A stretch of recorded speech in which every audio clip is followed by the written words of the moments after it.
Meu nome é Riley Maddox. Tenho 32 anos. Até 5 minutos atrás, estava saboreando um rosbife na mesa de jantar da minha avó, como qualquer outra filha em visita à casa materna. Agora, estou de bruços no chão de madeira, com os pulsos presos pelas costas, e o joelho do meu irmão cravado nas minhas costas, com a força de uma acusação que ele ensaiou por anos. Você está presa, diz Ethan, alto o suficiente para fazer o lustre tremer. Usurpação de cargo militar. Furto de propriedade governamental. A sala, repleta de 23 parentes que um dia souberam soletrar meu nome, silencia. Garfos congelam no ar. Tia Sharon ofega. A avó Eleanor, cadeirante e pesando pouco mais de 30 quilos, agarra seu guardanapo de linho como se fosse o último resquício de dignidade na sala. E eu não resisto, não imploro. Observo o ventilador de teto girando lentamente acima do bolo de pêssego e me pergunto quantos segundos me restam antes da chegada da reforço que Ethan tão pretensiosamente chamou para me arrastar para fora. Exceto que o reforço chega, só que não o dele. A porta da frente se abre com estrondo, e quando as botas batem no chão e as medalhas captam a luz, não é Ethan quem presta continência. Sou eu, a Brigadeira General Maddox, diz o oficial, saudando-me com firmeza. Senhora, estamos aqui para resgatá-la. E de repente, 23 membros da família, incluindo meu irmão, ficam muito, muito quietos. Eu costumava pensar que o silêncio era o preço da ambição, que se eu trabalhasse duro o suficiente, acendesse o bastante, o ruído do julgamento desapareceria por si só. Mas o silêncio não é a ausência de ruído. É o peso do que as pessoas acham que sabem sobre você, pressionado com tanta força que lhe rouba o fôlego da sua própria verdade. Crescendo no norte da Carolina, eu era a pessoa que ninguém conseguia entender direito. Meu irmão Ethan era a escolha óbvia para a admiração. Atleta estrelar, presidente da turma, foi direto para a academia de polícia com uma bolsa de estudos e um sorriso que enchia nosso pai de orgulho. Eu, por outro lado, era a criança intensa, muito curiosa, muito quieta, muito precisa. Guardava cadernos cheios de mapas de conflitos globais, lia manuais de campo militares debaixo do meu cobertor e praticava código Morse em vez de brincar de faz de conta. Minha mãe costumava sussurrar para sua irmã durante os piqueniques na igreja. Riley é diferente. Ela não facilita as coisas para si mesma. Meu pai achava que eu estava passando por uma fase até o dia em que lhe disse que havia sido aceita na Academia Tática Ocidental, uma das academias militares mais difíceis do país. Ele ergueu os olhos do café, piscou 2 vezes e disse: Você não precisa provar nada para ninguém, especialmente não com um uniforme. Ethan acabara de voltar para casa do seu 2º ano na escola de polícia. Ele riu sem me olhar. Ela vai desistir antes da 2ª semana. Aquele lugar não é para garotas que pensam demais. Aquele foi o último verão que passei em casa. Parti silenciosamente. Sem grande despedida, sem jantar familiar, apenas uma viagem de compartilhamento até o aeroporto ao amanhecer e uma mala arrumada com precisão. Não olhei para trás. O que eles não sabiam, o que eu nunca expliquei, era que eu não estava fugindo para provar nada. Estava correndo em direção ao único lugar que fazia sentido. Um lugar onde as regras significavam algo. Um lugar onde o dever não era uma piada. Treinei duro, aprendi rápido e, enquanto Ethan colocava sua insígnia de sargento em Greenville, eu estava cruzando fronteiras que minha família nem conseguia apontar em um mapa, muito menos compreender. Eles pararam de perguntar sobre meu trabalho depois de um tempo. Parei de oferecer. E aquele silêncio cresceu entre nós como videiras sobre algo que já viveu, até o domingo em que voltei. Não por Ethan, não pelos nossos pais, mas porque a avó Eleanor me enviou um convite manuscrito. E eu lhe devia mais do que silêncio. A carta da vovó estava escrita na mesma caligrafia suave que eu lembrava dos cartões de aniversário da infância. Tinta azul, letra firme, papel que cheirava levemente a talco e óleo de limão. Jantar às 19h, querida. Todo mundo estará lá. Sinto falta de ouvir sua voz. Então, reservei um voo, tirei 2 dias de folga e escolhi minha roupa como se estivesse planejando um cessar-fogo. Sem uniforme, sem insígnias, apenas um vestido preto simples, mangas até o cotovelo, pérolas pequenas o suficiente para parecerem modestas. Prendi o cabelo e levei pouca bagagem. Não esperava que fosse fácil, mas eu lhe devia gentileza, mesmo que o resto deles nunca a merecesse. A casa não havia mudado. Tijolos brancos, venezianas verdes, o mesmo sapo de cerâmica na varanda. O que havia mudado era o peso no ar ao entrar. Conversas paravam no meio da frase. Taças tilintavam desajeitadamente. Beijei a bochecha da vovó e tentei ignorar o modo como os olhos de Ethan me seguiam pela sala como uma câmera de segurança lenta e incandescente. A mesa estava posta para 24 pessoas. Rosbife, purê de feijão verde, bolo de milho, bolo de pêssego esfriando perto da janela. Parecia perfeito, exatamente como era em todos os feriados da minha infância, e de alguma forma mais perigoso do que qualquer embaixada estrangeira em que eu já havia entrado. Sentei-me entre a tia Carla e meu primo adolescente Eli, que imediatamente perguntou se eu tinha estado em algum lugar legal. Sorri e disse: só em DC, o que era verdade se você contasse a sala de guerra subterrânea de Fort Moss. A conversa fiada não durou muito. No meio da refeição, Ethan limpou a garganta. Então, Riley, disse ele cuidadosamente, enxugando a boca com um guardanapo. Ainda fazendo aquele trabalho de consultoria? Sua voz era casual, mas sentia a mudança na sala. O modo como todas as cabeças se inclinaram levemente em minha direção, esperando. Ainda nisso? Perguntei. Os mesmos contratos, problemas diferentes. Ele riu uma vez. Estranho. Procurei sua empresa na semana passada. Não encontrei um único registro. Nem site, nem número de telefone, nem mesmo um perfil no LinkedIn. Você diria que uma consultora profissional teria pelo menos um cartão de visita. Alguém fungou baixinho. Talvez a prima Rachel. A avó enrijeceu, mas não falou. Forcei um sorriso educado. Alguns clientes preferem discrição. Ethan reclinou-se, sua expressão se aguçando. Ou talvez seja mais fácil fingir ter um emprego quando ninguém pode verificar nada. Sem colegas, sem supervisores, apenas Riley e suas infinitas desculpas classificadas. Meu estômago se contraiu, não por culpa, mas porque eu sabia que aquilo não era mais um jantar. Era a declaração inicial de um caso que ele vinha construindo. E todos os convidados daquela mesa eram seus jurados. Ele se levantou. Assim, guardanapo dobrado, cadeira deslizando para trás com o arranhão da finalidade, Ethan levantou-se como um promotor entrando nas alegações finais. Passei os últimos 4 meses investigando ela, disse ele, tirando uma pasta manila debaixo do paletó como um mágico, revelando o truque final. Fotos, vigilância, depoimentos de testemunhas. Ele a colocou na mesa, abriu a aba e começou a passar as fotos. Fotos granuladas de mim entrando em prédios seguros, saindo de veículos não descritos, pegando minha roupa de limpeza com uniformes militares azuis visíveis sob o plástico. Minha mãe olhou para elas com uma testa franzida e piscando lentamente. Meu pai olhou diretamente para a frente. O garfo de Eli congelou no ar. Ethan. A voz da avó era fina, mas aguda. O que é essa evidência, Ethan? Disse ele suavemente. De fraude, de valor roubado, de uma vida fabricada para enganar toda essa família. Ele se virou para mim, os olhos brilhando. Você usa medalhas que não ganhou. Você mente sobre para onde vai e acha que somos todos muito idiotas ou sentimentais para lhe chamar a atenção, mas eu não sou. Não mais. Ele tirou sua identificação do bolso e a colocou ao lado da pasta. Como oficial jurado do condado de Greenville, estou prendendo você. Não me movi. A sala inclinou-se ligeiramente, como às vezes acontecia quando uma ameaça de bomba não era confirmada, mas ainda assim provável. Você não tem jurisdição sobre mim, disse eu calmamente. Minha voz não tremeu. Minhas mãos permaneceram cruzadas no colo. Você não está em uma zona de combate agora, Riley, disse ele. Você está na casa da vovó, na minha jurisdição, e isso é a vida real, não sua fantasia. As algemas estalaram em suas mãos. Tia Carla ofegou. Levantei-me lentamente, não porque temia o que estava por vir, mas porque me recusei a dar a ele o teatro que ele queria. Minha cadeira não rangeu. Meu rosto não mudou. Quando ele alcançou meus pulsos, eu os dei a ele.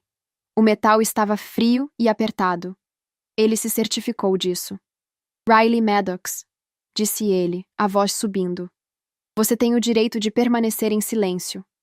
Não faça isso, disse a avó, levantando-se com esforço. Não é assim que lidamos com as coisas. Ele nem olhou para ela. As algemas travaram. Meus braços doíam com o ângulo. 23 pessoas observaram a garota que elas conheciam se tornar uma criminosa em suas mentes. Observaram-na sendo despojada de sua identidade e dignidade em um golpe de ruído e certeza. E eu? Eu não resisti porque algumas guerras não são travadas com punhos. Elas são vencidas no que acontece a seguir. A porta da frente abriu-se como se estivesse esperando sua deixa. Sem batidas, sem anúncios. Apenas 6 pares de botas de combate batendo no chão de madeira da avó Eleanor, sua cadência nítida, seu silêncio mais alto do que qualquer sirene. O primeiro homem a entrar era alto, de cabelos grisalhos, e usava mais fitas do que qualquer pessoa naquela sala provavelmente já havia visto na vida real. Seu uniforme azul estava impecável, sua postura rígida com propósito. Conhecia aquela caminhada, aquele rosto, aquela voz. Major-General Sterling Cross. Ele não olhou para Ethan. Não de imediato. Ele olhou para mim, parada ali, braços atrás das costas, pulsos algemados e pele já machucada. Sua expressão mudou em um instante, de neutralidade controlada para algo nítido e frio. Tenente Montgomery, disse ele, sua voz cortando a sala de jantar como uma ordem em uma zona de guerra. Afasta-se da general agora mesmo. Ethan piscou, uma mão ainda agarrando meu cotovelo. Com licença, disse ele gaguejando. Quem é você? O general Cross não repetiu. Ele avançou. Os outros oficiais se espalharam atrás dele. Seus uniformes brilhavam sob o lustre. A insígnia do meu irmão. De repente, parecia um brinquedo em um jogo de adultos. Ethan limpou a garganta. Senhor, com todo o respeito, isso é assunto da polícia. Essa mulher é o que ela é. O general Cross interrompeu. É uma oficial condecorada do Exército dos Estados Unidos, com autorização ativa acima de todo o seu departamento combinado. Ela serviu em 4 teatros de operações, liderou 2 forças-tarefas conjuntas de inteligência e fez uma apresentação ao Conselho de Segurança Nacional. Ele voltou seu olhar para o homem que me havia algemado. Sua voz caiu, agora letal. E o que você fez, tenente, foi deter um ativo federal no meio de uma operação classificada em andamento. As palavras não atingiram Ethan de uma só vez. Eu as vi se quebrando em seu rosto em ondas. Primeiro descrença, depois confusão, depois o começo de algo como horror. Eu não sabia, gaguejou ele. Ela nunca disse... Você não perguntou, disse eu baixinho. As algemas foram removidas com precisão rápida por um oficial júnior. Girei meus pulsos uma vez lentamente, deixando as marcas vermelhas aparecerem. Virei-me para Ethan e pela primeira vez na minha vida, vi meu irmão mais velho me olhar e finalmente me ver. Não a desajustada, não o mistério, não a sombra por trás de suas promoções, mas a mulher que superava a patente de todos naquela casa. O general Cross saudou. Brigadeira General Maddox, disse ele alto e claro para que todos os 23 parentes ouvissem. Senhora, estamos aqui para resgatá-la. A sala de jantar congelou. O único som era o chiado do tanque de oxigênio da avó e o leve tilintar da identificação de Ethan caindo de sua mão para o tapete. E assim, o julgamento que Ethan havia preparado para mim tornou-se sua própria punição. Ethan recuou como se o ar o tivesse traído. Seus lábios se separaram, mas nenhuma palavra saiu. Ao nosso redor, o silêncio não estava mais atordoado. Era pesado, acusatório, sufocante. Minha prima Laurel deixou cair o garfo. Tio Mason inclinou-se para a frente como se estivesse tentando se convencer de que não estava testemunhando o que estava testemunhando. Meu pai parecia que poderia ficar doente. E minha mãe? Minha mãe cobriu a boca com uma mão trêmula, como se isso pudesse esconder o fato de que por anos ela concordou com todas as dúvidas que Ethan já expressou sobre mim. Os olhos de Ethan se fixaram nos meus. Você me deixou fazer isso, disse ele roucamente. Você sabia quem você era. Você poderia ter parado isso. Inclinei a cabeça. Você não queria a verdade, Ethan. Você queria uma confissão. Ele abriu a boca novamente, mas o General Cross se interpôs entre nós. Você conduziu vigilância não autorizada a uma oficial federal, disse ele friamente, incluindo monitorar sua residência, fotografar seus movimentos e contratar investigadores particulares sem autorização de segurança. Você comprometeu várias operações em campo. Eu achei que ela estava mentindo, gritou Ethan desesperado agora. Ela nunca nos contou nada. Nós todos pensamos. Nós todos pensamos que eu era menos porque fiquei em silêncio. Eu fiquei em silêncio porque não precisava da sua aprovação para ser importante, interrompi. Ele me olhou, agora despojado de toda a certeza. Você poderia ter apenas me dito. Não, disse eu aproximando-me. Você não pode armar a curiosidade e depois exigir honestidade. Você não estava fazendo perguntas. Você estava cavando covas. Atrás de mim, o Major Blackwell, meu segundo em comando, entregou ao General Cross um dossiê fino. Sua expressão mudou ao escanear o conteúdo. 3 operações comprometidas, murmurou ele quase para si mesmo. 2 agentes mortos em extração. Violação de comunicação confirmada. Ethan cambaleou ligeiramente sobre os pés. Eu não queria, mas você fez. Blackwell retrucou. Você pensou que estava expondo uma fraude. O que você expôs foi uma general, e no processo você matou pessoas boas. Virei-me para a mesa. 23 rostos ainda congelados no lugar. Ninguém se moveu.